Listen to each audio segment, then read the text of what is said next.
So as we talk, Donald Trump is about to be inaugurated again as President of the United States, and will inaugurate it as we talk in a few days.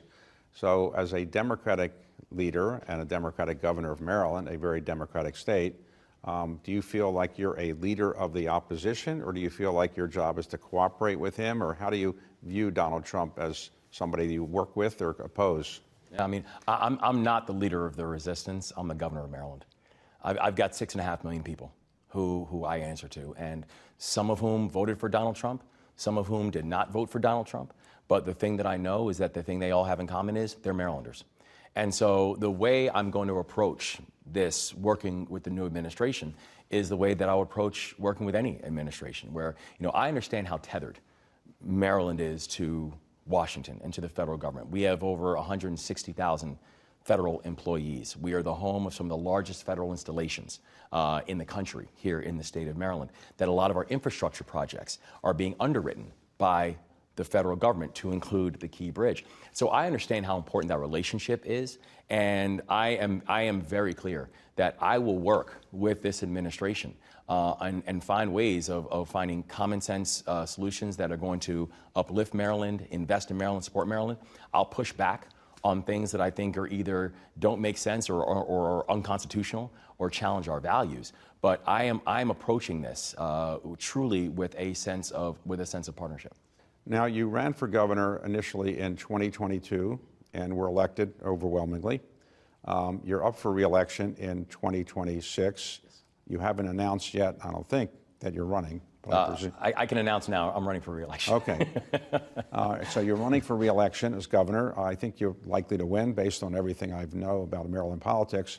But the question you'll be asked is, are you thinking of running as well for President of the United States? And the answer to that question is? No. I've got the best job around. And I love the momentum we're actually seeing in the state of Maryland. I think about when I was first elected, Maryland was ranked 43rd in the country in unemployment. Now Maryland's going on 15 straight months of amongst the lowest unemployment rates in the entire country. That when I was elected governor, Maryland was in the middle of a scourge of violent crime. Over an 8-year period, Maryland saw our homicide rate nearly doubled. Baltimore City had 8 straight years of 300+ homicides. Now, Maryland has amongst the most precipitous drops in violent crime of anywhere in the country right now. So I'm not going to get you to say you're going to run for president. I can know that. But you are going to play a role, I assume, in the Democratic Party over the next couple of years, beyond just Maryland, I assume, right? Absolutely. Absolutely. And do you think people who are governors are more qualified to be presidents than people who are senators? I think if people want to find inspiration, look at the states, because we just get stuff done. We don't play the partisan game. I don't do the, I've introduced 26 pieces of legislation since I've been the governor.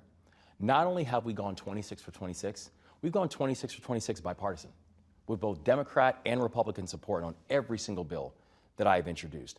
And so I would say, if you really want to see what it means to focus on results, because that's what I focus on. I mean, I don't do the partisan party stuff. Results. Show me results. And I think if you look at what's happening in Maryland, and if you look at what's happening in the states, I think you're going to start seeing what results look like.